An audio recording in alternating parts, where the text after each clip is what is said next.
Hello everyone, and welcome back to The Pulse. I'm your host, Connor Sundet, and on behalf of myself and the team here at Spokane Talks, we are very happy to have you with us. Thank you for tuning in, and we'll be right back after this.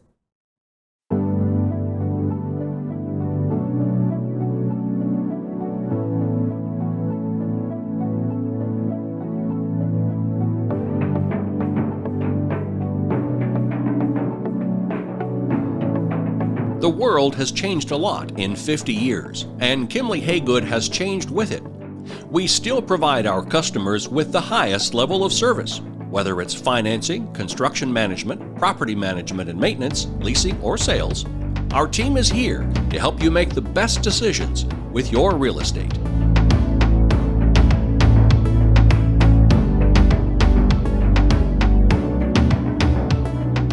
First, join us with Kent as he talks with Scott Wetzel from Windermere about his real estate ventures and his business ventures beyond. Enjoy. Kent Adams here, and welcome to the Pulse of Spokane. Today's going to be kind of a fun opportunity. In the studio today is somebody who many of you know in the community because he's a business leader. But beyond that, not only does he own a business, he owns several businesses. But even more important than that is he's got a history of growing up here in Spokane and a story to tell. He's earned his position here in town the hard way by working. We'll be talking with Scott right after this. At Eastern Washington University, biologists are harnessing gut microbes to build stronger bees. Composers are writing music to help us understand how salmon migrate. And geology joins forces with robotics to explore innovative solutions for climate change. An interdisciplinary education that gets real about the real world, that's the new thing. It isn't a tagline, it's a philosophy wrapped in red and white. It is Eastern Washington and you. Well, welcome back, and I'm pleased to introduce, if I can say it right. It's the end of the day, It okay? is, yeah. Scott Wetzel with Windermere. Yes, sir. And I mentioned that to you one day, you know, how is business and so forth, and you said, well, Kent, this is only one of several businesses. You've got, most of them, I think, are related to real estate, right? Yeah, actually now about half half. now. So I'm getting, happily so, getting less and less related to it. Not that real estate's bad, Right. but just venturing out even to other ventures Other as things? well. Yeah. Well, good yeah. for you. That's fun. Are you having fun? I literally wake up every morning and I cannot wait to get at it. I don't know if I've actually worked a day. Yes. Actually worked in 18 or 20 years. Yeah. Because to me it's just not work. It's a passion. It is, isn't it? Yeah. And just think, my wife asked me when I retired about 6-7 years ago, because I'm 75 and a half. look When you reach amazing. the 75, You gonna start doing half years. Yeah. How old's your son? 2.5? Yeah, No, no, exactly. he's you two. get it. He's you two. get it. Yeah. Well, she asked me two questions. One is, have you enjoyed your work? And I said, I never really saw it as work. Yeah. Okay. I always had fun. And when I wasn't, I fired them and moved on. Yeah. Okay. And then she said, but you used to do a lot of photography. I actually, in high school, wanted to be a professional photographer. I didn't know and, that.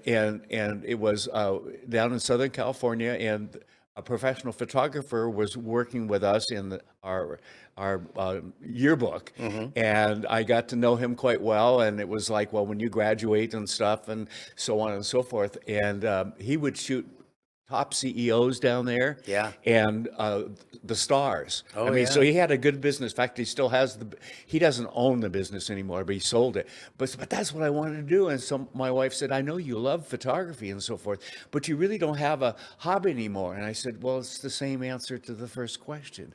I've enjoyed what I've done. Yeah. And how many of us get to say that? Yeah. You know, because we Unfortunately, all very know few. people who are stuck. Absolutely. Yeah.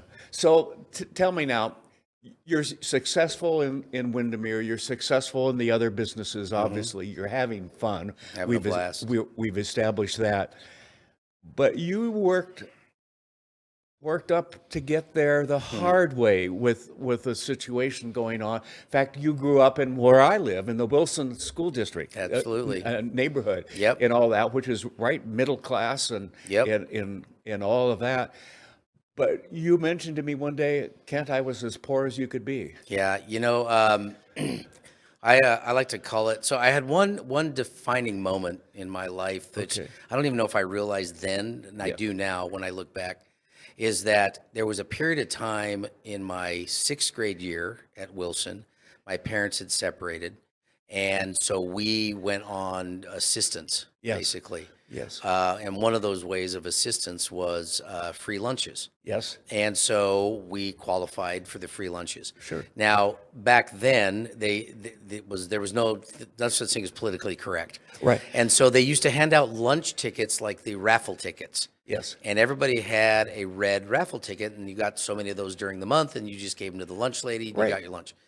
Well, I also had raffle tickets, but my raffle tickets were blue in color, light blue. Okay. And so it was how they kept them separate. Now, today, the ACLU would lose their mind if that happened, and understandably so. And a lot of feeding of young kids and students goes on at school no question. today. Yeah, no question. And it's worthwhile, and my wife and I are involved in a lot of those programs to feed the underfed. But at that time, you didn't realize what it could have done psychologically to a child to have a different lunch ticket. Right. So anyway, the good news was I was in 6th grade, and so we kind of ran the school. But all my buddies were, elbowing me and chiding me and would give me a bunch of crap. Yes. A lot of times because I had a blue lunch ticket. Yes. And I just remember the summer between that 6th grade year and going into 7th grade where I went to Sacagawea. Yes. And I just remember having this feeling like, I'm never going to have a blue lunch ticket again. I'm just never going to go there. And it doesn't cast any disparity upon those that need assistance and help. Right. Because I fully believe, it's like help the helpless. Yes. Kind of maybe screw the clueless, but help the helpless. Right. Because you have to work for everything. And yes, nothing comes easy and people need breaks, but nothing replaces hard work. And so one of the things that I just kind of had this passion about internally was never having a blue lunch ticket again. So as that progressed, and even into my first job, my very first job ever was at Taco Time up on South Grand. Yes. Where there's actually a Mexican restaurant still there, I think. It's across from what used to be Baskin Robbins. Yep. And I, through a very short period of time, was made the youngest supervisor in the organization's history.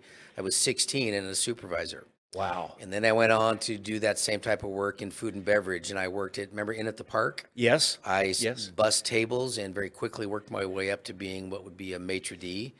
And I was the youngest sommelier at the time. I learned about wine at 18. I wasn't even old enough to serve it, drink it. They had an exemption that if you served, you could serve at 18. Yeah. And so, but I was the youngest one from there. And then I went on to Nordstrom. Which is really where I think I got my real business start of acumen for business. And I, at the time, was promoted after a while and moved to Bellevue, and I was the youngest manager of the men's suit department in the history of the company. And that's not to say, like, I'm so special and look at me. I think what it was more was the drive. The drive, and a testament to not just me. And again, just working hard isn't the only elixir. You need breaks. You need a mentor, maybe too. Yeah, I had a ton of them growing up. And so, but along with that, you can have all those things, and if you don't work hard, it's moot. Yeah. And so that's just kind of how I started. And born and raised in Spokane, and came back at the right time, and have never looked back. I love it. I love the story. I grew up in an area like the South Hill in Southern California, and frankly was handed a lot of things, but not like one fellow I met when I went with one of my best friends, and we went to his house, and it was a stately place, probably been used in movies and things like that. And I remember asking him, well, what do you intend to do? And the answer was, in another year and a half, I turned 18 or 21 or whatever it was then, and I inherit $5 million. Yeah. And I'm going, okay, Dad, can I borrow $500? How about $5 for the movie? Yeah, exactly. and so, there's always somebody doing better, and certainly always somebody doing worse. And I think part of it is, I know you've got the same thing that I have, and that is, we need to mentor and help people, when they want it, and when they realize That's important. Yeah, I believe my wife and I, my wife Tracy, who's really my rock. And Yes. We've been married 31 plus years, and as long as she'll keep having me, it'll be forever. I like to say every once in a I while. don't hear the phone ringing. Well, every once in a while she'll introduce me as in, I'd like to introduce you to my first husband. Yeah. I just let it roll It off. just the back. keeps you in Yeah, line, whatever. yeah. But we believe that God has put us in a position to help others in our servant-based leadership, Yes. the way we go about running all of our companies. Yes. Part of that servant-based is to help others be successful. Yes. And I like to say, and I tell all of my managers, all of my employees, whomever it is, that I have 2 addictions. My first addiction is to the game. Yeah. I love the game. Whatever that game is, I just love getting involved. And I joke, I said actually it's really 5 addictions. It's bourbon, wine, my wife, and then Yeah, that. okay, yeah, But the but- 2 business drivers would be, I'm addicted to the game and I'm addicted to your success. Yes. Whoever you are. It's Yes. because I just believe that if I can be focused on helping others Yeah. succeed, then that just by accident almost, I succeed. Yeah. Right? I had an intern who didn't want to do hosting. This was over a year ago, who I talked into doing hosting, but she said, "Would you be my guinea pig on a trial basis?" Yeah. So I sat down and she said, "I know you don't get paid. You know, you don't take any money from the company, at least right yet. You know, it's still true today." And she said, "But what's in it for you?" And it was basically the same kind of answer in that, because you will go on to something and I'll hear from you later in life that you appreciated getting that experience. We've got one fellow who's down at the University of Arizona in their sports program who's going to be on ESPN one of these days. Yeah. Okay. We've got Connor that you met a little earlier here, who starts in a week at KHQ. Yeah. Because he's going to be traveling and going places, and I want him to have the broadcast experience, even though the future is in podcasting. Yeah. We know that. But Rob Harris, who was at Creme for a while, he was in Louisville, and he's back home now in his hometown in Colorado. And to me, that's my pay. You know what it is, Ken? It's it's guised certain different ways, but it's leadership. Yeah. Right? Because I think if you take a look at a great child, and they more than likely have great parents. Yes. I know I had an amazing parents. My dad has passed away, and even after they divorced, he stayed involved. But my mom was just a rock. We never felt poor. Yeah. If that makes sense. We knew we didn't have everything. We weren't like Right. that friend of yours. It was like getting $5 million at the age Yeah. of 21. But we never felt poor. There's a difference there. Yes. But yet she always impressed the work ethic. Yes. And so you have great kids, you look at it, they probably have great parents. You have great students, you probably have great teachers. Yes. You have Yes. great athletes or players, they probably have good coaches or great coaches. And then as far as employees go, and your real estate agents, if you have great of those individuals, it's probably great ownership and leadership that's giving them that, because they want them to thrive and succeed as well. Right. What thrills you the most, just in the last couple of weeks in terms of real estate? Anyone make a sale that was tough? Or, Well, right, it's funny because we all kind of got fat, dumb, and happy over the last 2 years of and COVID. everybody wanted to be a realtor. Well, yeah, and the interesting thing is with COVID, we actually were one of the few industries, us and Amazon, Yeah. that just had, unbelievable success, because we had so many people moving from bigger markets into smaller markets to get away from the population. Right. We had the cost of living. We had more and more companies that are going remote and working from home. In fact, Right. my sister-in-law just got a brand new job as a VP of corporate events and marketing. She is the headquartered the company's in Minneapolis. Yes. And she works from home in the Perry district. Yeah. And so you had all of those factors take place, and then largely driven by the economy being less expensive, right, Yes. to live here. Right. All of those things were like the perfect storm. So for the last 2 years, it's been great. Now it's correcting back to a more reasonable, normal market. We Right. had this discussion. It's like a little more seasonal. And then you throw on top of that the scarcity of product. Yes. I won't make any analogies, but the scarcity of product, like maybe on our grocery shelves, is kind of that way in our inventory for homes. Yes. And Or because, gasoline. yeah, gasoline yeah, prices, yeah. yeah, it would be like that scenario. But again, we digress or sidegress.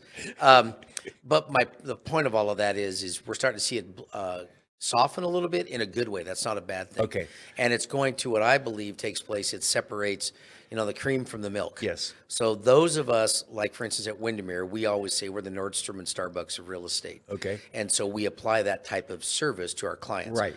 We'll be the ones that stand the test of time. We'll be the ones that keep the #1 market share. Kind of the flash in the pan. I'm in and Yeah, take advantage of it. the smaller entities, the shiny objects, I like to call them, they're going to go away just through attrition. Right. We see it cyclically happen anyway, and I've been doing this with Windermere for now. I'm in my 19th year. Oh, wow. So I've seen a couple of cycles already. You are old. I am. You look at me and you'd swear he was 12. Yeah. When I'm really 72. I'm only, but no, I think, so the market's been great.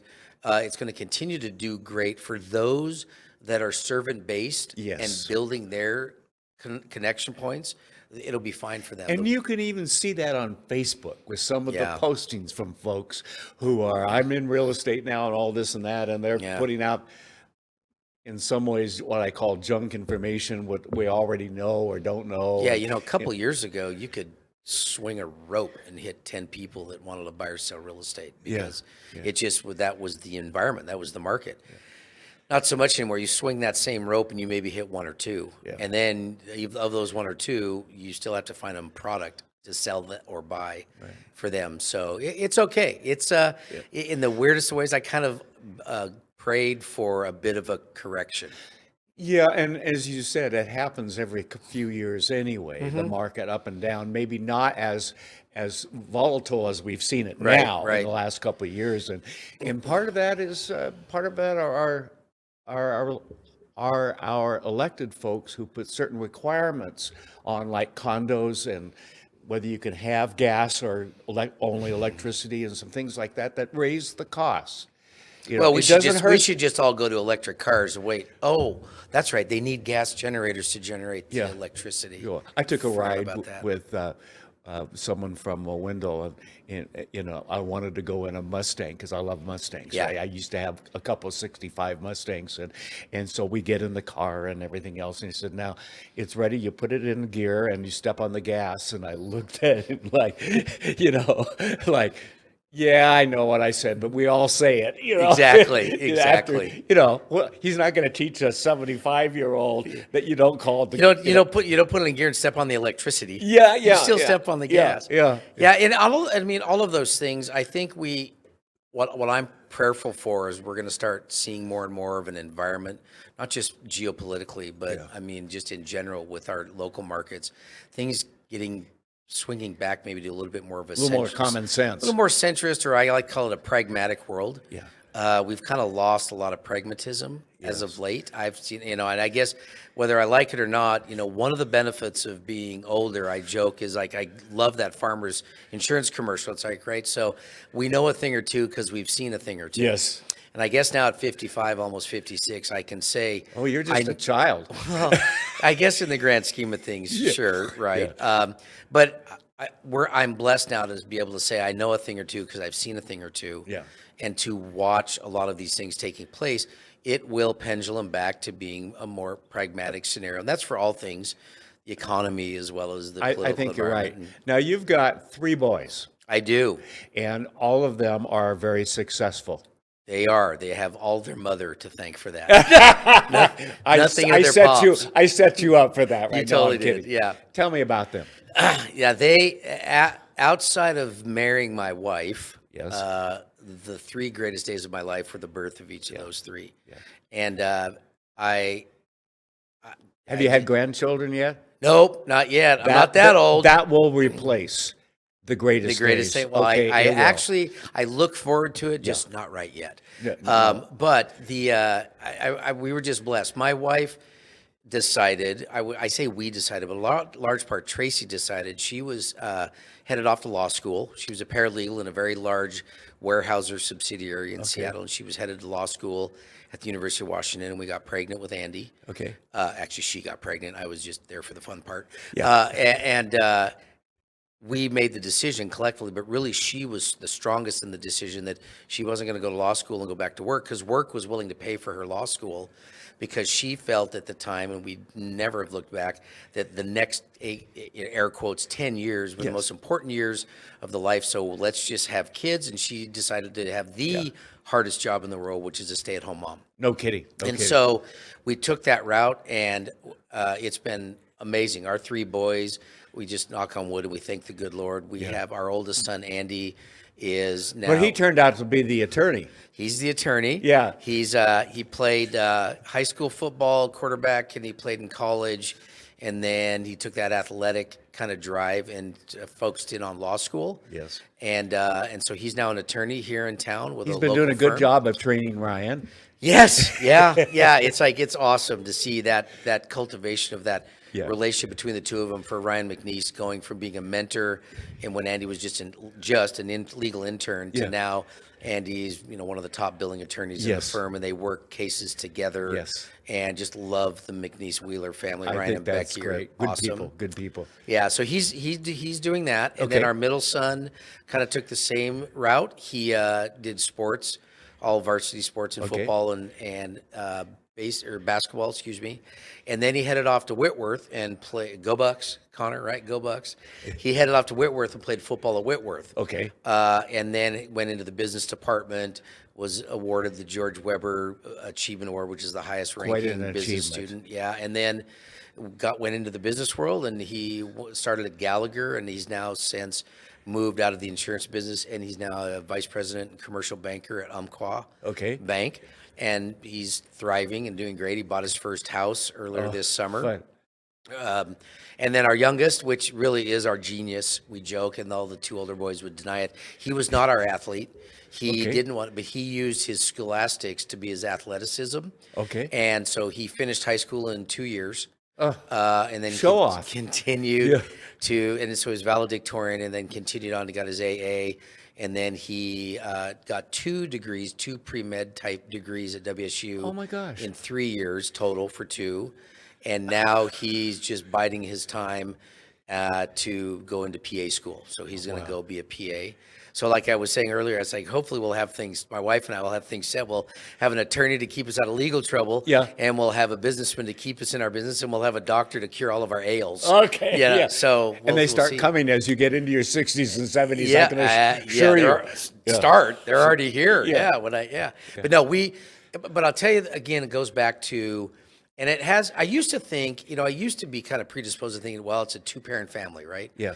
That I don't think that any longer. And I haven't for quite a while. And because I almost didn't give enough credit to the single parent family, the single parent child. Yes. What the difference is the involvement with the parent or parents and that child. Isn't that the if they truth? are super involved, whether it's mom and dad or mom and dad or mom and mom or dad and dad, whatever, they have to be involved. Yeah. And we were very involved. My wife, Tracy, used to tell them all the time, guys, the extra mile is never crowded. The extra mile is never crowded. That's and nice. It burned into their brain. And when they would come home from school, even in primary school, they would come in and immediately sit down and jump in front of the TV. She'd walk right in, turn the TV off, saying, get up to the kitchen table, do your homework, here's a snack, get all your homework done, and once you've shown me your homework is done, you can go watch TV before dinner. And they're going to do it with their kids. And I'll tell you, the fun, fast forward now, small, quick little story. Matt, our middle son, is in his freshman year of football at Whitworth. He calls my wife, Tracy, and he said, Mom, you're never going to believe this. He was laughing. I got invited to go out with some of the older football players to go see a movie tonight. And they wanted to go get pizza first. And he said, I literally said to them without even thinking, I've got to get my homework done first, and then I can go out and have fun. So I'll just meet you at the movie theater. And after he hung up his phone, he said he just stopped and went, oh, it's like the ghost of mom. And he goes, you were channeling through me. Yeah. And he was giving her an accolade, like, thank you for doing that, because now it's a part of my psyche. Yeah. Our kids, we've got 4. One still lives with us. Yeah. He's 52. He's a Down syndrome. Yeah. So that's been an experience over the 50-some years, yeah. because when we brought him home from the hospital, you didn't bring home Down syndrome's kids and so forth. It was our choice was which institution to put him in. That's how it was. You cast them off. Yeah, Right. And we were very glad we did. And as I said, he still lives with us. But the other kids have often said, you know, it was nice to come home, Mom, and have you there, and have the cookies, and have the get your homework done before Dad gets home, and those kinds of things. Yeah. It really does. And it's harder for the single parent Totally. to do. It really is. And that's kind of was my point is the coming home. You're going to have kids that come home and don't have a parent to come home to at that time right after school. But that said, the parent can make up that lack of physical involvement by checking in. What are you doing? Exactly. Where are you going? Where are you going to be? Then there are sports, and there's Boy Scouts and Cub Scouts and Girl Scouts, brownies, and all those things. Big Brothers, Big Sisters. I did that for a while to help some kids and so forth. There are opportunities out there. Yeah. And I think as you were talking about righting the ship a little bit, I think people are starting to realize that maybe we need to not just give dollars, we need to give some time back. Yeah. Maybe it's going to a school once a week and sitting and talking to a student at lunch or whatever it might be. Invest your time, coach. That's another thing I did. I coached for a decade, the boys, all through football. And it's just the joy I get now from some of my I keep in touch with most all of my players when Andy's group were in 5th grade, and now they're all 28. Yeah. And they'll talk to me on Facebook. They'll send me text messages. I'll run into them. I'm still coach to them. They still get a hug because they're all just like a ton of my sons. Yeah. And that is a way to stay involved. And you can do that even if you don't have any kids. Yes. Right? Absolutely. I mean, it's like you can be involved in that. What a great opportunity for those who have, quote, retired and are looking for something to do. They have such a history and the knowledge and all of that, too. And I'll tell you a fun thing. There's times with 2 of my 3 boys where we circled back and helped out coaching at the high school level or the junior high level, and I'm coaching with them. Yes. So my middle son was coaching defensive backs one season, and I was coaching defense, and we're coaching together. And I remember looking down the sideline once and just like, this was surreal. Yeah. And here I'm used to Matt being out in his helmet on the field, and I'm looking down and he's wearing a coaching hat and he's coaching. Yeah. And those are the things those memories you can't replace. No. And you'll have them whether they're your sons or daughters or not. Exactly. Yeah. It's what's really driven my passion for business. Yeah. And growing companies and growing people. Just think of all the people that you've impacted beyond your family and so forth, but in the business community that are now successful or getting successful because of where you are and who you are and that. I can tell a lot of people about a lot of things not to do. Yeah, put it that way. Can't we all? Yeah. This could be a 2-hour podcast if we got into that. This won't work. How do you know? Yeah. Oh, I know. Yeah. Because I tried them. Yeah. Scott, thank you. Thank you for pleasure. what you do for this community. You bet. I love it. All the people you've got professionals out there. I see them on the Facebook and everything else. And congratulations on 3 fine young men that you and Tracy have produced for the community. Andy, Matt, and Tyler. Love them. Good for you. Thank you. That's so good. Thank you very much. My pleasure. And thank you for watching. Have a good day, everybody. Welcome to the Pulse of Spokane. Next, join us with Kendal as she talks with Greg Lipsker from Barrister Winery as he talks about creating Barrister Winery from scratch. Enjoy. Hi, my name's Kendal, and we are on The Pulse with Greg. He is the owner of Barrister Winery. Hi, Greg. Good morning, Kendal. How are you? I'm doing great. How are you? I'm doing good. I'm happy to be here, so thank you very much. Of course. So let's just dive right in. Tell me how you started your company. By accident. Michael, who is my partner, there are now 3 of us, Michael White and Tyler Walters, but Michael and I were just best friends and wine drinking buddies. He was a general counsel for Heckler Mining Company, and I was a partner in a law firm here in Spokane. And in '97, we took our families up to Ainsworth Hot Springs up in British Columbia. We got on the road and realized that nobody had brought anything to drink, which did not bode well. So we're going through Nelson, and this store says wine shop. So we pulled in, and they don't sell bottles of wine. They sell winemaking kits. And we said, hey, we always wanted to make wine. So we bought this kit to make 5 gallons of Zinfandel from a concentrate. And that's how this whole thing started.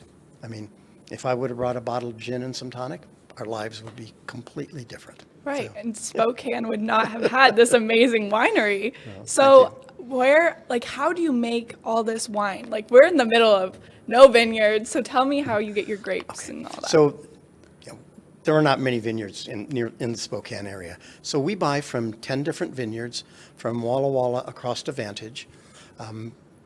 This year we'll crush right around 100 tons of grapes, making just over 6,000 cases of wine. And we bring all the grapes back to Spokane. So we do everything here except grow the grapes. So our winery is located about 4 blocks from here in a 100-year-old building tucked up against the railroad tracks. And so we do everything there. We crush the grapes, destem them, we ferment them, and they barrel age in our basement. Wow. So how did you learn this technique of making wine? We're pretty much self-taught. I mean, we had some mentors who really helped us. People from Walla Walla vintners down in the Walla Walla area, and just people in the state are so helpful. No one wants anyone to make bad wine because it reflects on all of us. So I don't think there's a winemaker I couldn't call in the state and just say, hey, I've got a problem with this. Could you help us? And we do that now. We try to pay that forward. And we're pretty much self-taught. So. Wow, that is amazing. But we've been very blessed to have access to some of the finest fruit in the state of Washington, because there's a saying that 80% of the wine is made in the vineyard. So if you can buy decent grapes and you do everything perfectly, all you can ever make is decent wine. If you can buy great grapes, then you just try not to mess it up. So that is seriously so amazing. It's like a little hidden gem in Spokane. I love it. Thank you. So what is the best part to you about owning a winery? Oh my gosh. I think the best part to me now that we're really in business is interacting and being a part of the community, being able to give back and interacting with the people. People in Spokane have just been amazing throughout our whole existence, and now through this whole pandemic. We had one of our best years ever last year, and it's because the people in Spokane and members of our wine club stepped up and supported us. So it's really been a blessing that we're in Spokane. Yeah, no, for sure. And we are so lucky to have you guys. I mean, such great wine. So I know that you do have a wine club. So tell me about the history and how that part got started. Okay, well, we started the wine club 10 years ago, hoping to get 50 people, and over time build it up to about 125, 150 people. And we've just broken up over 1,800. Most of in the Spokane Coeur d'Alene area, but then members all over the country. And it's not a discount-driven club, it's an experience club. So when we talk about Barrister, we say it's all about the experience. So we do special things for the wine club throughout the year. And it's 3 bottles twice a year, 2 are pre-release, and 1 is a wine club only. So it's not terribly burdensome, but it's been great. We enjoy it, and I think our wine club members are pretty loyal. So when the pandemic happened, did you ship the wine to them? Because I know that was kind of popular, or did you have them come in still? How did you do that? Well, we had to adjust because, we do a lot of events at the winery, like weddings, nonprofit fundraisers, client appreciation events, over 100 events a year. And we lost all of that during the pandemic. But the people in Spokane stepped up and supported us. And everyone wasn't comfortable coming out, so we started doing free home delivery in the Spokane Coeur d'Alene area. And it was, the 4 of us, the owners, who really, we deliver the wine.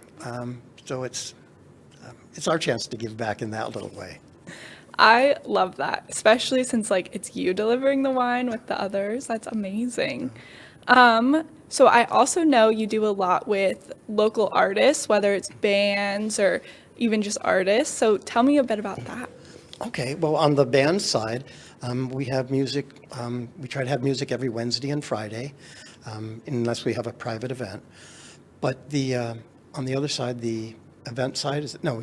You asked me about the art. So we participate in the First Friday Art Walk. So we change the art out in the gallery every month.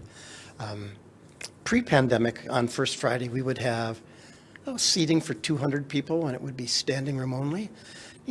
Things are coming back now. It's coming back slowly, but we still, have First Fridays, and the art hangs for the entire month. We change the art out each month. We don't charge the artist a commission. That gives them a little more flexibility, so that works well. And it's become pretty popular. I mean, we're booked through 2023 right now.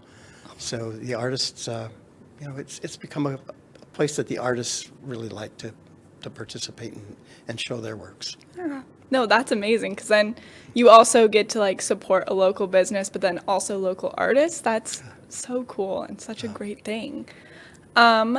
So yeah, is there anything you want to add about how cool this winery is? We don't go around saying we're cool, but we've just been really blessed, and just in so many ways. We're tucked up against the railroad tracks in a 100-year-old building. So every time a train goes by, our barrels are gently vibrated. So all of our wines are train settled. It's something that we had no idea about, but it helps the solids settle out very efficiently. We don't have to manipulate the wines nearly as much, and it helps create the soft mouthfeel.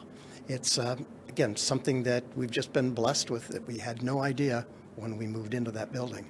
Wow, I'm blown away by that. So the train literally comes by and shakes the barrels? Yes, the barrels are gently vibrated. And wow. In fact, we had a call from Wine Spectator magazine about 6 months ago, and they said, we've been hearing about your train-settled wines.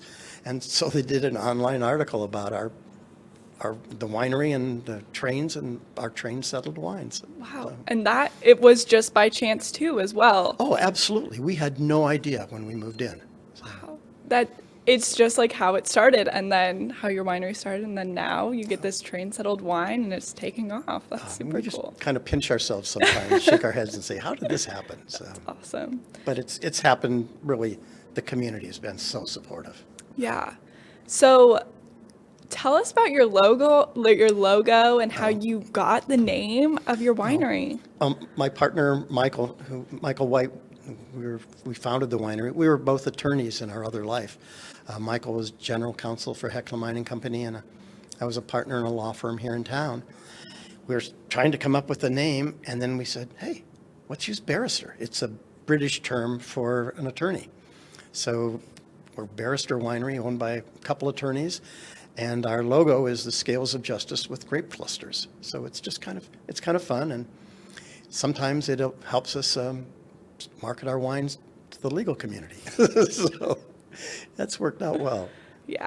So I know you said you were dropping off wine previously to during the pandemic, but now how are you still involved with the winery? What's your go-to routine every day? Oh, well, it changes throughout the year. I mean, during the fall, it's harvest. I mean, crush and harvest, that's just 7 days a week, long hours every day. Now it's marketing.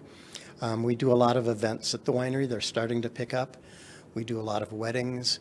I say fundraisers for nonprofits, client appreciation events. Pre-COVID, we did about 120 a year, so 2 to 3 a week.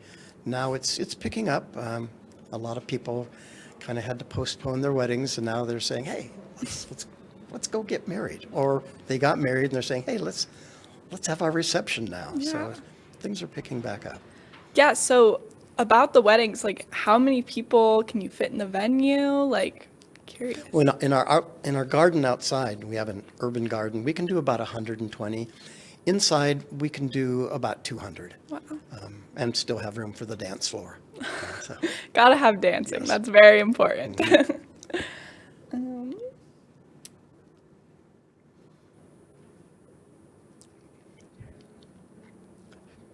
and I guess along with the weddings and the events, we for all of those events at the winery, we partner with Beacon Hill Catering. Early on, we decided that, we're guys. We don't have an event planning gene. So if someone is going to have an event at Barrister, we work with Beacon Hill, who takes care of arranging everything, and people would deal directly with Beacon, who communicates with us, so that you don't have to worry about what's the caterer doing, what's the winery doing. You just deal with one person. I love that. That makes it so easy. And try to make it easy. Yeah, that makes it so easy. Okay, well, do you have anything else to add? Just to thank the community. Yeah. Just to thank the community and say thank you for stepping up, supporting us, since the beginning. It's been wonderful, but during this pandemic, you've just made it possible for us to continue in business and pursue our passion. So thank you, Spokane. Oh, that's so sweet. Okay, you heard it here first with Greg. He is just so thankful for all of you. So, yeah, thank you so much, Greg. It was great to have you today. Well, Kendall, thank you for the opportunity. Finally, join us with Kent as he talks to Tim Sears and Noel Meador from Stronger Families, an organization devoted to helping first responders transition back into family life. Enjoy. Kent Adams here. Welcome to this edition of the Pulse of Spokane. Those of you who know me and know my family know that I've got a first responder in the family, and he's a fireman out at Fairchild Air Force Base. So when I get a request from a first responder of any kind, as well as the military, it's an automatic yes. So I'm pleased today to have a couple folks, and I'm going to want to read it so I get it correct, from Stronger Families First Responders. And we're going to be talking about how we help those folks. We all care about our first responders, but there's some very unique issues that are the family dynamics and everything else. What can we all do to help them after this?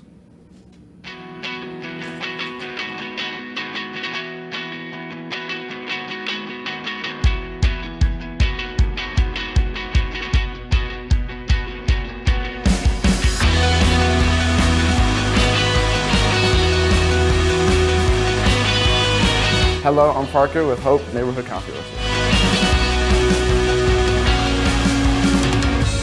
Hope is a student-led professional coffee production here at the Hunt Settlement.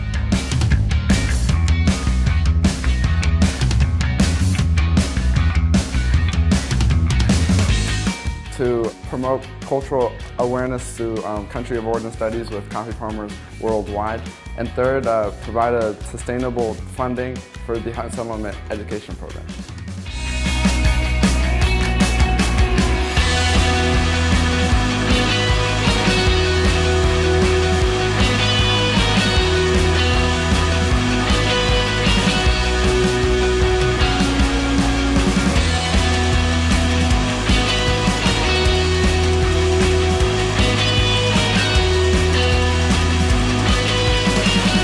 Hi, my name is Roxanne.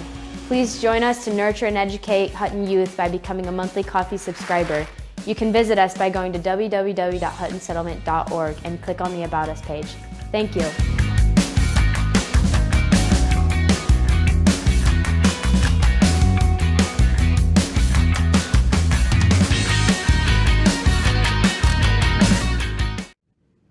We've all come to understand and appreciate, I think, our first responders, especially the last couple of years and all that they've gone through and so forth. And families often face a very unique situation. One might be the first responder and the other may not. And trying to literally put that marriage together and keep it together can be challenging. And so along comes an organization that can help with that and has had some real success. So I'm welcoming Tim Sears and Noel. Did I get it right? You got it, Kent. He told me I couldn't call him Noel. Meador. You're Okay. spot on. Batting 1,000. Wow. Okay. All right. Well, that's it for today. As you can tell, they're characters as well. Okay. You guys face this issue. Tim, you were a fireman. Yes, sir. For how many years? 44 years in the fire service overall in 4 different departments. Oh, yeah. You couldn't stay in one spot? Yeah. Yeah. I moved around a little bit. Get rid of you, let's put him over there, right? Yeah. Right. I started right. when I was 16. So, Yeah. Oh, did yeah. you really? Yeah, Gee. as a volunteer. And Noel, how about you? What's your background? Yeah, so my contribution to Stronger Families is my wife and I actually, we developed the programs that are actually being used in the military and with first responders. So I'm not a veteran, not a firefighter. I have a lot of respect and honor. These guys are amazing. And so we feel like our part is getting to come alongside and support them in their relationships. Yes. And it is what I was saying as the open, it is different out there. It's the same with the military, and you started from that in terms of building this program. What are some of the differences? What challenges do firefighters let's take it to firefighters. Sure. What are some of the challenges that you have? Yeah. For all first responders, it really comes down to the stress. Yes. There's a lot of stress, and there's different types of stress. Okay. We have stress that is on the call, making a decision that we have to do and that sort of thing. But we're trained. We have good training, and we have that available to us to be ready for that call. But still is something that most of us couldn't handle. Some people wouldn't be able to handle it, right? But we do have good training, and we're able to go in and do those things. The one thing we don't train on, though, is how to handle that call after the call. Yes, yes. And that's true for all first responders. And probably for the military, not only while they're in, but when they get out. We see the suicide rates and the other kinds of things that just worry me sick, honestly. Yeah. And so you saw this program. Yes, sir. And you got... Actually... So I saw him and said, man, you got to get out of retirement, because he had gone into retirement. I'm like, Tim, here's the deal. We need you. Welcome to beyond retirement. Yes, exactly. Yeah. But no, he did. He and his wife had a chance to look at what we had created for the military. And, our passion has always been, how do we serve our heroes? Yes. And I think what you've already identified, Ken, is that there's this very real aspect of they get the training to go down range and deal with war. They get the training to go out and see the ugly side of life. Yes. But what happens when they come home? And for us, that's what matters the most. How do we make sure that their families are intact, they're succeeding, they're dealing with the stuff that oftentimes all of us have, right? But they have an unusual aspect of the stress that's piled on. They go home to, hi, Daddy, glad you're home. Exactly. A whole different life. Completely. And how do you make that switch?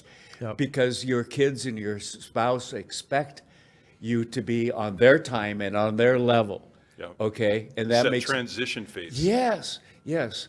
So what did you learn from this to handle that? There was a lot of things. I learned a lot of things. And here's the thing with my wife and I've been married for 27 years, and we almost didn't make it because typical first responders really struggle with, it's very common for them to go through 1 or 2 different, maybe 3 different marriages. Wow. Okay. Or relationships.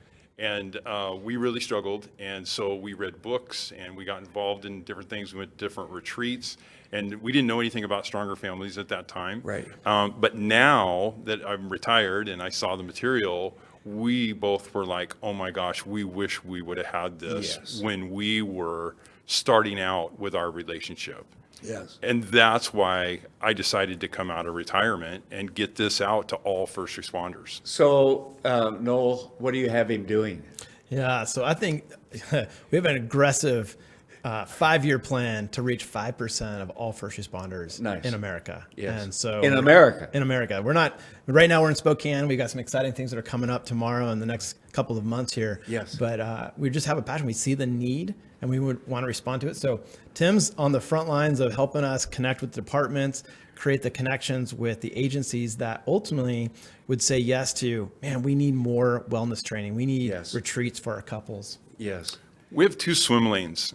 We have one that is the couple side. Okay. Yes. And then we have another one that is what we call a wellness block training. Okay. And there's 6 different blocks in that training. Okay. And they talk about conflict. They talk about this transition, how to make transitions. Right. Different topics like that. They're 90-minute segments. And so it's very easy for a department to have their people do it, and we're able to do it either in person or virtually. Yeah, welcome to today. Exactly. Exactly. And so we're able to reach more people. Yes. And so we have these wellness block trainings that are for the department to help with the communication amongst themselves and when they go home. So as part of your job here in Spokane and other areas that you work in, to help train people to kind of take this on and work with it? Yes, sir. A lot of people don't know about it. A lot of agencies don't know about it right now because it's brand new for the first responders. Okay. And so we're actually here for a conference. It's a first responder wellness Something that's tomorrow, conference. right? Yeah, exactly. Yep. Yeah, and Sean Thomas is the organizer of that, and we're one of the guest speakers there. And we're going to be doing one of our block trainings. Okay. And there's going to be about 350 people. Wow. At that. It's up there at the Northern Quest Casino. Okay. And so we're one of the guest speakers, and we're going to do a 90-minute talk on leading from your strengths. Yes. And we'll go through a personality, assessment and that sort of thing, and people will understand what their strengths are. Yes. Also, in their team as well. Okay. So to understand that you have a strength and my strength is different and his is even more different than that. Right. And how do we put those together to make a better team? Oh, I've got to ask, Noel. Yeah. You're from Texas. Okay. No, originally from here, just recently transplant to Texas. Okay. Well, like everybody else, they're all going to. It's a mass exodus. Yeah, it is. Texas and Tennessee. In some ways, right? You mentioned throughout the country. Yeah. Where are you now? I mean, where did you start, and where are you now, and when will you be in all 50 states? Yeah. I'm looking for an answer. We're recording. Yeah. Absolutely. We'll hold him to it. Yeah, absolutely. Don't share this with the board. He's going to hold it to me. So, it's been a remarkable journey. 12 years ago, we started this, and actually we started at Joint Base Lewis McChord right here in our backyard. Okay. And, when something works in the military, they quickly say, how do we accelerate that? Yes. And over the journey, we're now on 76 installations in 34 states. Wow. And we've had 60,000 military couples who have gone through, whether it's a retreat or a workshop, helping them. And we were just like, you know what? We can't miss out on this opportunity to step in and serve our first responders. So this year alone, Tim's already been able to, we've moved to Alaska and had stuff happening up there, Boise, here in Spokane. So we're going it's to be accelerating. We're going to be going to Boston. Okay. We're going to be going to Georgia, Atlanta, Georgia. Yeah. And Okay, as somebody who was a fireman for a while in the fire service, Yes, sir. and you have already admitted you wish you had had this opportunity some time ago, how excited does it make you to go out and see this start to expand? There must be some real satisfaction. Sir, there really is. I'm super excited about it. Every time we have a retreat, we do retreats as well for couples. Okay. And whenever we have a retreat and the couple comes up afterwards and they're like, we were this close to not making it. Yeah. And now we feel like we have tools that we can put into our toolbox that will help us. I just got an email from Alaska. We were there last year, and it was someone of a higher ranking officer and in their trooper realm. And he said, you really helped us. And we practice Because your where do tools. you go? Exactly. I mean, unless the individual fire department or police department or sheriffs or whatever have something like this already, it's usually probably gets to a counseling service somewhere. Yes, sir. You know what I mean? Yes, sir. Rather than, let's work on this together, and there's a program, and it's been successful. Yeah, and I think that's a unique part of it is that we started to realize that retreats are great. Getting these couples to come away, decompress, get the tools that they need, so important. But in addition to that, having on-site counselors who actually specialize working with first responders, really, that's one of the pieces that we bring to the equation. And it's very meaningful because I think when you're able to relate to someone who understands what I've walked through, you're going to be more transparent. I've walked in your shoes. Yeah, exactly. Yeah. Yeah. That is important, isn't it? Very, very much. Yeah. Yeah, because a lot of first responders don't want to go to a counseling because that means that they have a problem, or they're weak, or whatever the stigma is. I think we all are that way, even if we're not first responders. Mm-hmm. Okay. Yeah, and so in this environment, it gives them an opportunity to try it out, kind of taste it a little bit, and they're like, "Hey, wait, I didn't blow up. I'm okay." Yeah. Well, let's try this again. Yeah, because you don't want to bring it up with your buddies. And you don't bring it up with your higher ups. Mm-hmm. And so where do you go? Let me ask you, what can we expect in Spokane? What's going to happen here in the next year or 2 or 3? Oh, I love it. Well, that's a great question, and we're super excited because we already set up a retreat date for April. May 14th and 15th. Yeah, May 14th, 15th. Thank you. Yeah. We got so many things going on. I kind of forget the date sometimes. And so we'll be doing a couples retreat there. But then we also have these wellness block trainings. Okay. And that's my job, is to reach out to these departments and say, hey, we have this training available. And the nice thing about it is that it's affordable. Okay. All of this is affordable. Okay. Because we're able to reach out to the communities that we go into. Okay. Tonight we're having a meet and greet. And there's some, business people that are going to be there. Good. And they want to hear what we have to say Right. about all of this. And there's a lot of people that want to find out how they help a first responder. That's where I was going to go with it. I think a lot of us feel frustrated. I've talked with our sheriff and our chief of police, for example, about I know what they have to go through when one of their officers has shot somebody.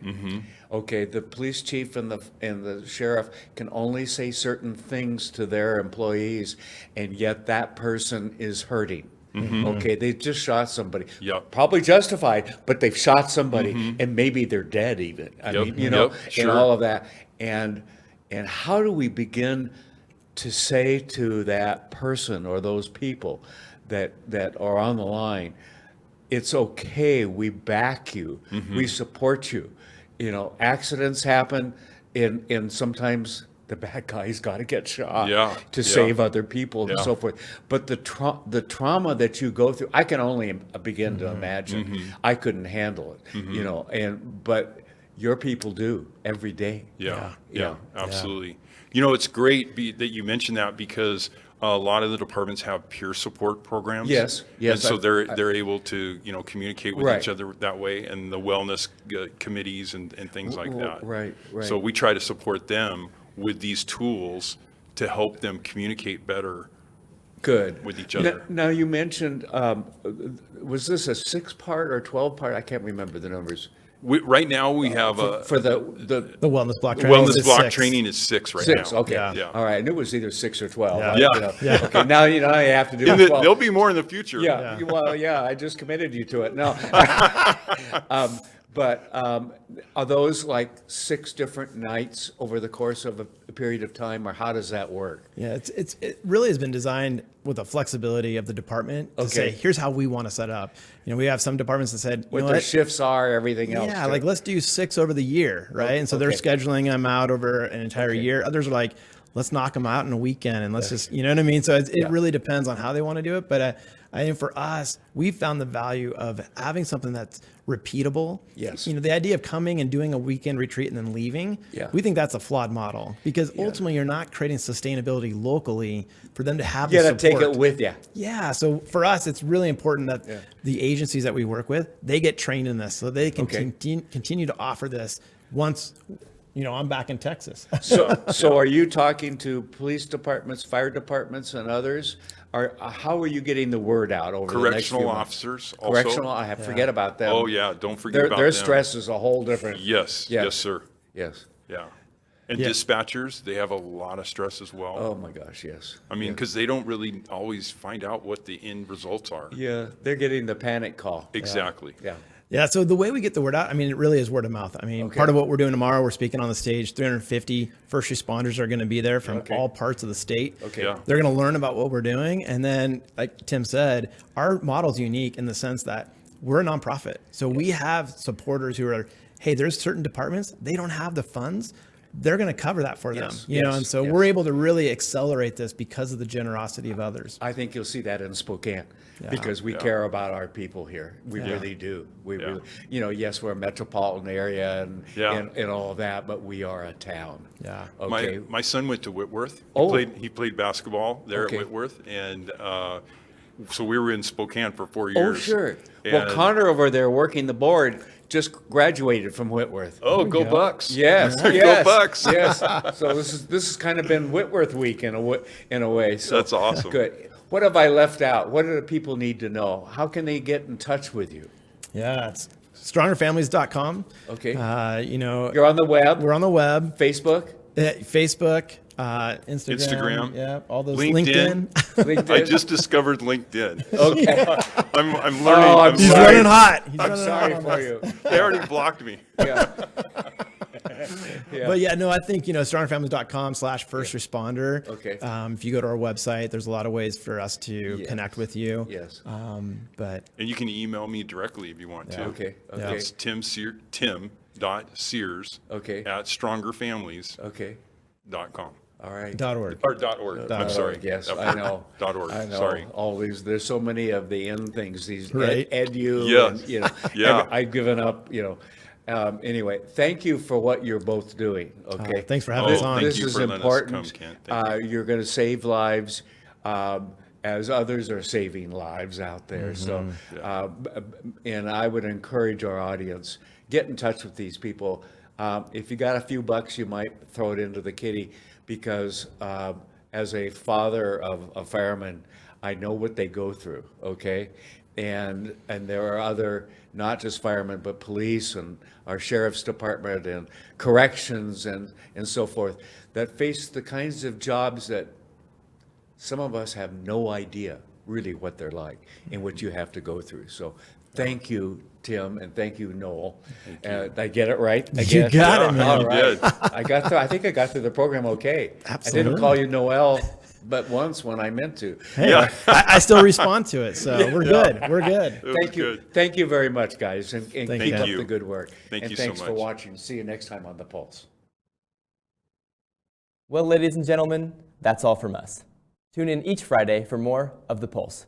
Until then, feel free to binge all of our content on YouTube or Facebook. Stay safe, and goodbye for now.